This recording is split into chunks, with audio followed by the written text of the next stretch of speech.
Com certeza.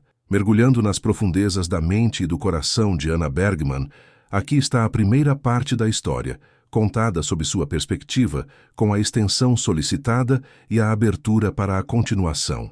Parte 1. O som do silêncio. O cheiro de antisséptico era a minha mortalha e o meu lar. Tornara-se tão intrínseco à minha existência quanto o ar que eu respirava.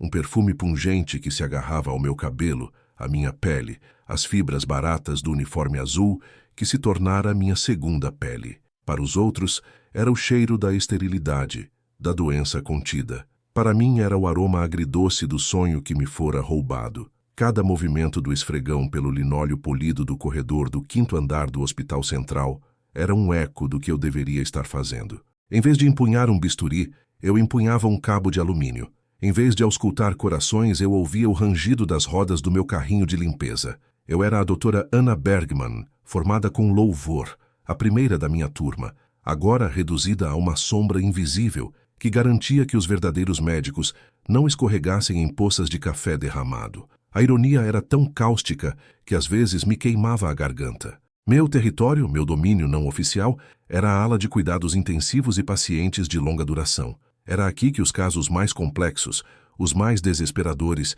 vinham para esperar. Esperar por uma cura, por um milagre, ou simplesmente pelo fim.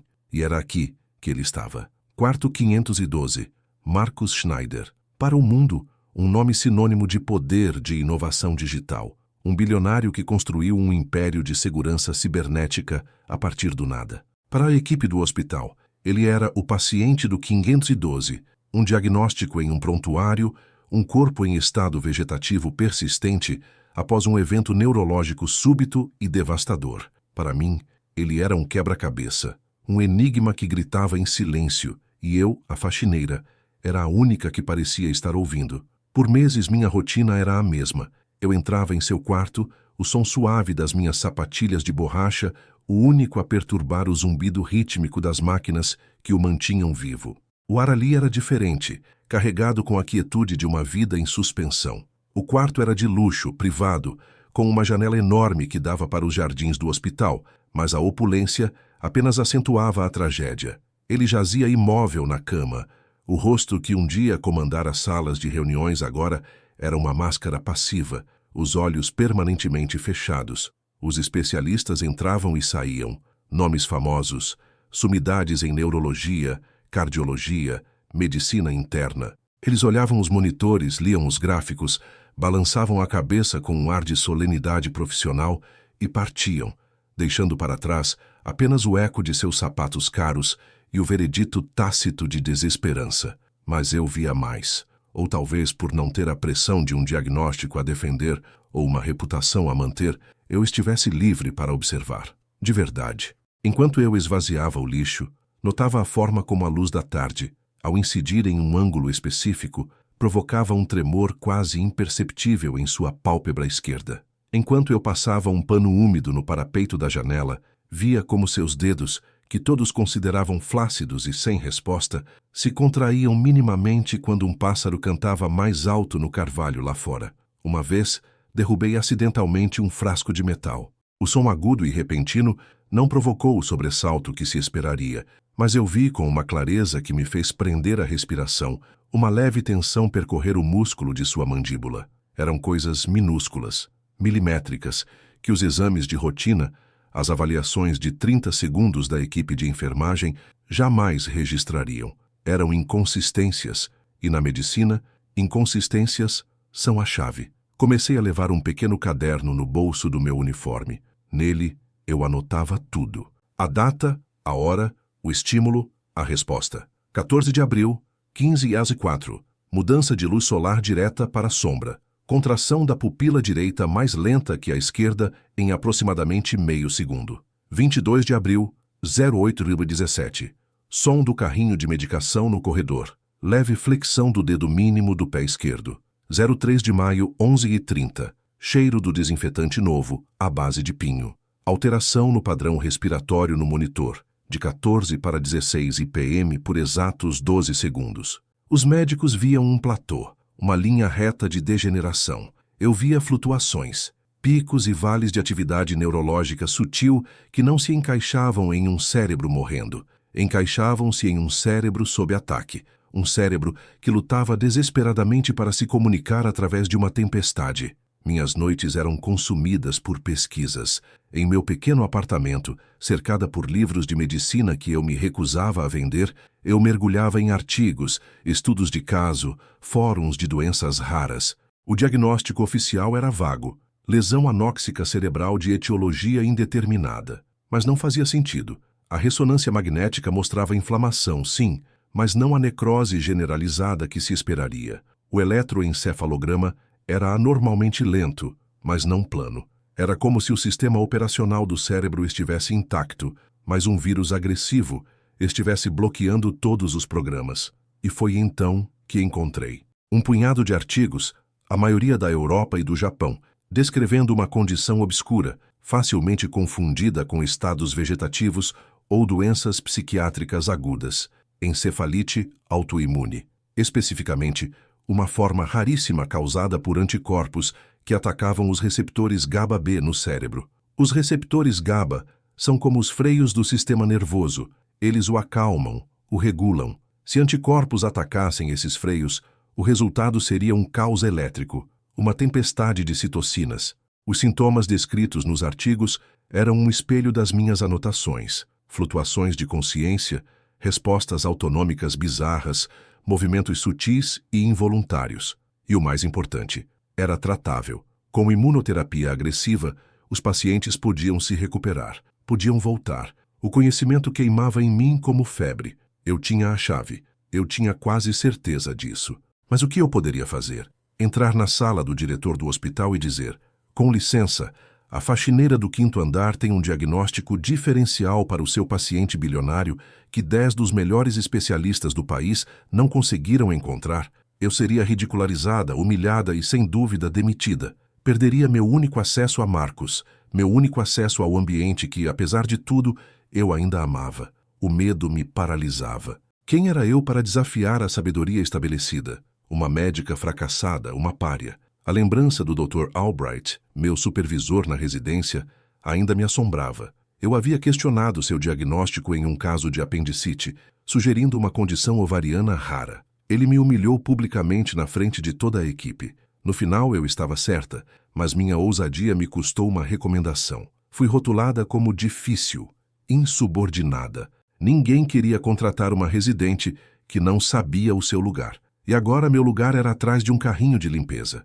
Naquela manhã de terça-feira, o ar no 5º andar estava diferente, mais denso, mais pesado. Uma agitação de ternos caros e vozes graves emanava da sala de conferências principal. Eu sabia o que era. A reunião final sobre o caso Schneider, a família, os advogados e o Conselho dos 10, como eu os apelidara em minha mente. 10 mentes brilhantes reunidas para assinar uma sentença de morte. Meu coração batia descompassado contra as minhas costelas. Continuei meu trabalho, empurrando o esfregão com uma fúria contida, a cabeça baixa, as orelhas em alerta máximo. A porta da sala de conferências estava entreaberta e as vozes vazavam para o corredor estéril. Todas as vias terapêuticas foram esgotadas, disse uma voz que reconheci como sendo do doutor Barings, um neurologista de renome com um ego do tamanho de um hospital inteiro. As varreduras são conclusivas. A degeneração é progressiva e irreversível.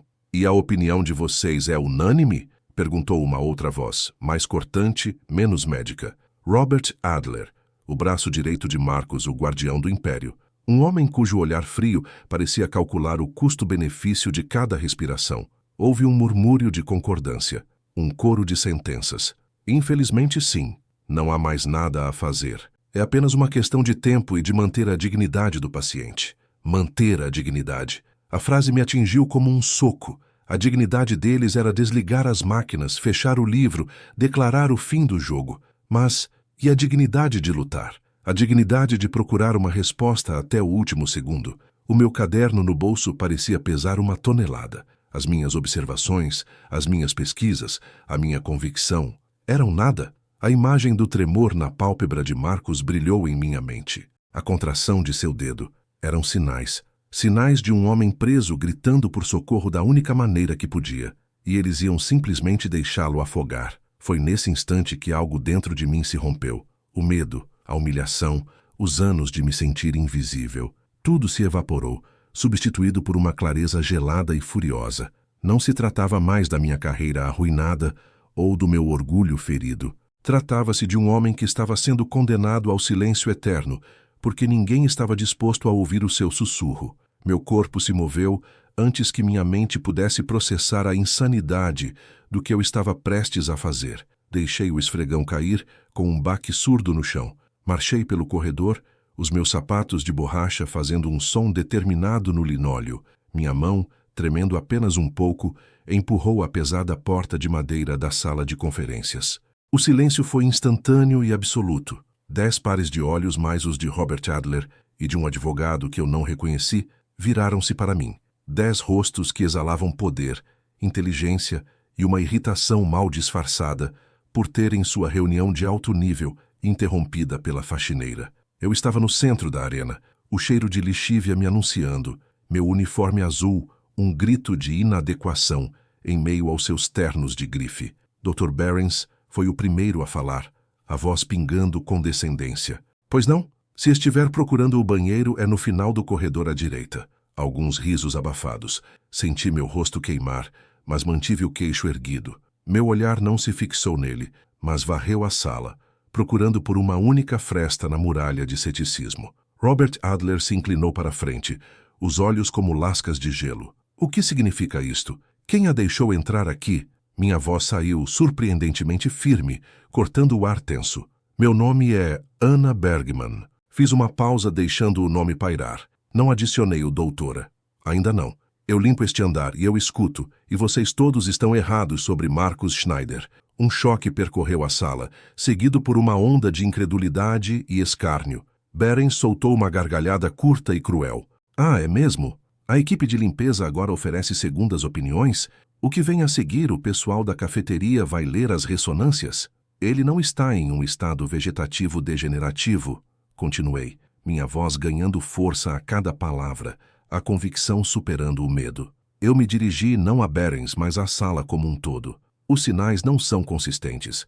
Há flutuações, respostas neurológicas sutis a estímulos externos que não se encaixam no diagnóstico de vocês. Respostas neurológicas ou espasmos reflexos aleatórios, zombou Barons, virando-se para seus colegas.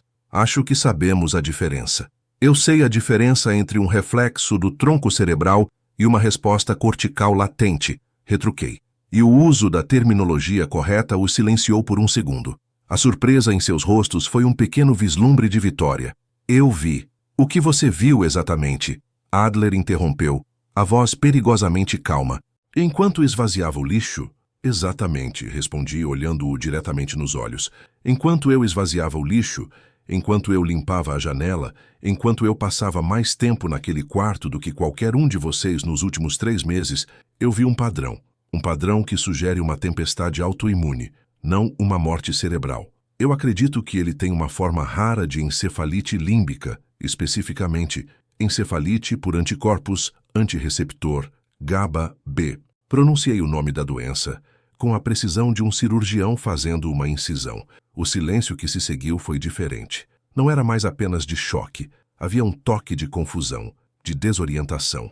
Era uma hipótese tão específica, tão fora do campo de visão deles, que por um momento eles não souberam como reagir. Barons recuperou a compostura primeiro. Isto é o cúmulo do absurdo. Uma fantasia tirada de algum blog da internet. Segurança!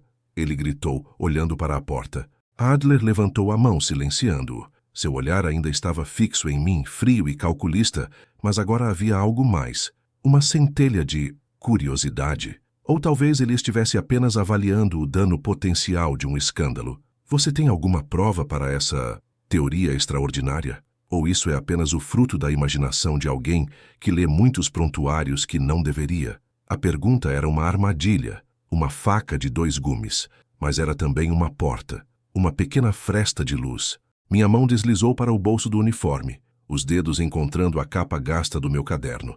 Lá dentro estavam as minhas provas, meses de observação meticulosa, a minha alma, a minha carreira e a vida de Marcus Schneider.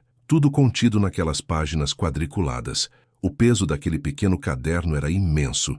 Eu tenho minhas anotações, disse eu, a voz baixa, mas ressoando na quietude da sala. Os olhos de todos seguiram minha mão enquanto ela repousava sobre o bolso. O desprezo ainda estava lá, na curva dos lábios de Barings, na postura rígida dos outros médicos. A desconfiança era uma muralha no rosto de Adler. Mas em meio a tudo isso, notei um olhar diferente, vindo do Dr. Hartmann, um homem mais velho, de cabelos grisalhos, que até então permanecera em silêncio no canto da mesa. Ele não estava sorrindo ou zombando. Ele estava me observando com uma intensidade quieta, a cabeça levemente inclinada, como um cientista diante de uma anomalia inesperada. Naquele olhar não vi zombaria, vi uma pergunta. E naquela pergunta, pela primeira vez em muito tempo, eu vi uma chance. A mão sobre o meu bolso, sobre o caderno que era simultaneamente minha acusação e minha defesa, parecia soldada ao meu uniforme. A sala de conferências, antes um panteão de deuses da medicina, transformara-se num tribunal. Eu era a única testemunha, advogada e ré, tudo ao mesmo tempo. O grito de Barings por segurança ainda ecoava no ar, um testamento à sua ultrajada certeza. Mas o olhar do Dr. Hartmann era um contrapeso. Era o olhar de um verdadeiro cientista, aquele que entende que a maior barreira ao conhecimento não é a ignorância, mas a ilusão de certeza. Espere, disse Hartmann, a sua voz calma, mas com um fio de autoridade que cortou a histeria de Barings. Ele não se dirigiu a mim, mas a Robert Adler. Um momento, antes de expulsarmos a senhora Bergman do recinto, eu gostaria de entender. A senhora fez anotações? Ele finalmente olhou para mim. A pergunta era simples, direta, um bote salva-vidas no meio de um oceano de desprezo. Sim, doutor, respondi, minha voz um pouco rouca, diariamente. Mostre-me. A ordem era suave, mas inquestionável. Dr. Barings bufou. Franz, pelo amor de Deus, vai mesmo dar corda a esta farsa? É uma funcionária da limpeza com delírios de grandeza. Hartmann virou-se lentamente para Barings, e pela primeira vez vi um brilho de aço por trás de sua fachada gentil. E você, Klaus, é um neurologista que há 3 meses assina um prontuário que diz 100 alterações. Se há uma chance em 1 milhão de que algo tenha sido negligenciado, é nosso dever, nossa obrigação jurada, investigar. Agora, sente-se e ouça. Barings recuou como se tivesse levado um tapa, o rosto vermelho de fúria e humilhação. O silêncio voltou a cair. Mas desta vez era um silêncio expectante. Com as mãos a tremer, retirei o caderno do bolso. Era um objeto barato, com uma capa de papelão mole, manchado em alguns pontos com produtos de limpeza. Parecia ridículo sobre a superfície de mogno polido da mesa de conferências, ao lado de tablets e pastas de couro. Abriu. Tudo começou com as pupilas. Comecei encontrando a primeira anotação relevante. O prontuário descreve uma resposta pupilar lenta, mais simétrica, mas isso só é verdade sob luz artificial constante. Observei que no final da tarde, quando o sol incide diretamente pela janela e depois é bloqueado pela ala oeste do edifício, a pupila esquerda contrai visivelmente mais rápido do que a direita. Uma anisocoria transitória. Não é um reflexo do tronco cerebral. Sugere uma disfunção em vias superiores, possivelmente no mesencéfalo. Continuei virando as páginas. Minha voz tornou-se mais confiante a cada frase. Eu não estava mais falando como a faxineira. Eu era a doutora Bergman apresentando um caso. Depois, os movimentos. Vocês classificaram tudo como mioclonia, espasmos pós-anóxicos, mas eles não são aleatórios. Há um padrão. Eles respondem a estímulos auditivos específicos, não ao barulho geral, não às vozes da televisão, mas a sons específicos de alta frequência. O canto de um pássaro, o tinir de metal e a voz humana, quando em um tom sussurrado. Parei e olhei para eles. Alguém aqui já tentou sussurrar para o Sr. Schneider? O silêncio foi a minha resposta. Eu já. E quando o faço, observo uma contração sustentada, por 1 a 2 segundos, do músculo extensor do dedo mínimo da mão direita. É reprodutível. E isso não é mioclonia. Eu os guiei através das minhas semanas de observação. A alteração na frequência respiratória em resposta a cheiros. A forma como a textura de um lençol novo, mais áspero, parecia causar um leve aumento na rigidez do seu pescoço. Eram detalhes que eles, com suas visitas cronometradas e sua confiança nos monitores, jamais veriam. Eu estava pintando um retrato de um homem que estava presente, não ausente. Tudo isto, concluí, fechando o caderno, aponta para um estado de hiperexcitabilidade neuronal paradoxal. O cérebro está sendo bombardeado por estímulos internos, os seus próprios anticorpos, e as suas respostas ao mundo exterior são fragmentadas, distorcidas.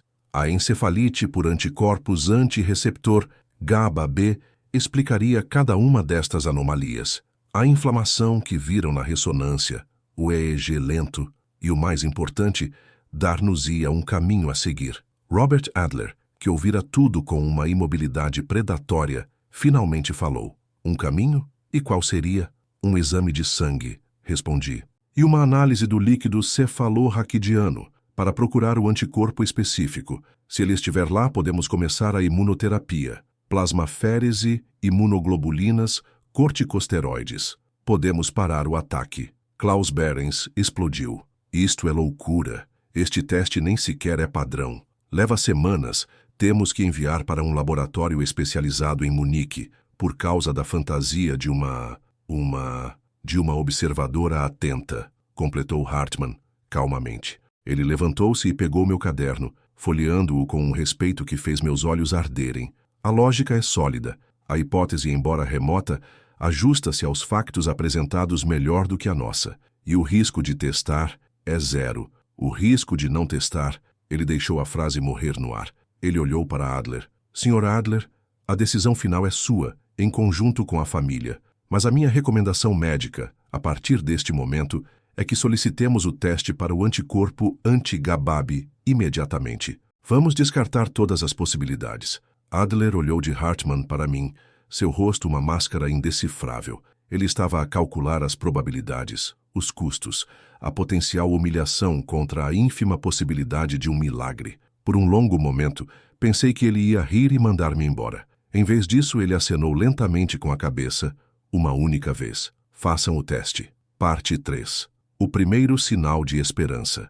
Os dias que se seguiram foram um purgatório. Fui informada por uma administradora do hospital, de forma seca, para suspender as minhas funções de limpeza até novo aviso. Não fui demitida, mas estava no limbo, pairando entre a invisibilidade e uma notoriedade indesejada. Os enfermeiros e outros funcionários olhavam para mim de lado nos corredores. Eu era a faxineira que pensa que é médica, uma anedota, um conto de advertência. Passei a maior parte do tempo no meu apartamento, relendo os artigos, atormentada pela dúvida. E se eu estivesse errada? E se tudo não passasse de coincidências, da minha mente desesperada por encontrar padrões onde não existiam? O peso do que eu tinha feito, da esperança que eu tinha instilado, ameaçava esmagar-me. No terceiro dia, o meu telefone tocou. Era o Dr. Hartmann. Ana, disse ele, e o uso do meu primeiro nome surpreendeu-me. O Sr. Adler concorda que você deveria estar aqui. O seu insight pode ser útil. Por favor, venha para o hospital. Pode ficar no quarto do Sr. Schneider, se quiser. Apenas o observe. Era uma concessão extraordinária. Voltei ao quinto andar, não com um uniforme azul, mas com as minhas próprias roupas. Senti-me estranha, exposta. Entrei no quarto 512. A única diferença era uma cadeira extra ao lado da cama, colocada ali para mim. Sentei-me e o silêncio do quarto pareceu diferente. Não era mais o silêncio da espera pelo fim, mas o silêncio da antecipação. Passei horas ali. Conversei com ele. Não como os enfermeiros com suas frases alegres e profissionais. Falei com ele como uma pessoa. Contei-lhe sobre a reunião, sobre a minha teoria, sobre o teste que estava a caminho. Marcos, sussurrei, inclinando-me para perto, o meu instinto dizendo-me para usar o tom que eu tinha registrado nas minhas notas. Eu sei que você está aí. Eles não acreditam em mim. Alguns deles acham que sou louca, mas eu vi. Eu vejo você. Se você pode me ouvir, se há alguma parte de você que pode lutar, você precisa de me mostrar. Precisa de lhes mostrar. Peguei na sua mão direita. Estava quente, mas flácida. A pele seca. Qualquer coisa, Marcos. Um pequeno sinal. Fechei os meus olhos, concentrando toda a minha energia, toda a minha esperança no ponto de contato entre a minha pele e a dele. E então, aconteceu. Foi quase nada. Um tremor, um bater de asas de uma borboleta sob a sua pele, no seu dedo mínimo. Tão sutil que eu pensei ter imaginado. Mas depois senti de novo uma pressão fraca, voluntária, contra a minha palma. O meu coração disparou. Arfei, os olhos a abrirem-se de repente. Olhei para a sua mão, depois para o seu rosto sereno. Marcos, sussurrei, a voz a tremer. Você fez isso? Nada. A minha mente correu. Teria sido um espasmo? Teria sido a minha própria imaginação? Não, era diferente. Tinha intenção. Levantei-me e corri para a porta, quase colidindo com uma enfermeira. Chame o Dr. Hartman e o Dr. Behrens. Agora. Diga-lhes para virem ao quarto 512. É urgente. A enfermeira olhou para mim com alarme e desconfiança, mas algo na minha voz a fez obedecer. Minutos depois, Hartman e Behrens entraram no quarto, o primeiro com uma expressão de preocupação curiosa, o segundo com um ar de enfado e irritação. O que se passa agora, Sra. Bergman? Perguntou Behrens. Ele teve uma convulsão? Não, respondi a voz tensa. Ele respondeu. Behrens revirou os olhos. Já passamos por isto. Espasmos reflexos. Não foi um reflexo, insisti, virando-me para Hartman. Doutor, por favor, veja. Aproximei-me novamente da cama, a adrenalina a cantar nas minhas veias. O meu futuro, a minha credibilidade, tudo se resumia a este momento. Peguei novamente na mão de Marcos. Marcos, disse eu, a minha voz ressoando no quarto silencioso. Eles estão aqui. Eles precisam de ver. Por favor, faça de novo. Aperte a minha mão. O mundo pareceu parar. Os dois médicos observavam, os seus olhares fixos na nossa junção de mãos. O zumbido do monitor de frequência cardíaca era o único som. 1 segundo. 2. 5. O rosto de Behrens começou a formar um sorriso de desprezo. O meu coração afundou-se. Eu tinha imaginado. Tinha arruinado tudo. E então, sob o olhar de todos, o dedo mínimo de Marcos contraiu-se. E depois o anelar. Lentamente, de forma fraca, mas inconfundível, a sua mão fechou-se em torno da minha. Não foi um espasmo, foi um aperto. O queixo de Behrens caiu. Ele deu um passo em frente, os olhos arregalados em pura incredulidade. Hartman soltou uma respiração que não sabia que estava a aprender. Ele olhou para mim e no seu rosto havia um espanto reverente. Meu Deus, sussurrou ele. Meu Deus, você estava certa. Parte 4. A confirmação e o início do tratamento. O aperto de mão de Marcos mudou tudo. A atmosfera no hospital transformou-se da noite para o dia. Eu já não era uma curiosidade, mas uma profetisa. As enfermeiras olhavam para mim com admiração. O Dr. Behrens evitava-me, o rosto uma máscara de ressentimento e orgulho ferido. O teste ainda estava pendente, mas a prova viva, a resposta de Marcos, era irrefutável. Na manhã seguinte, o Dr. Hartman encontrou-me junto à janela do quarto de Marcos. Ele segurava um tablet, e no seu rosto havia um sorriso cansado, mas triunfante. Chegou, disse ele simplesmente, do laboratório em Munique. Eles aceleraram o processo. Prendi a respiração. Positivo, disse ele.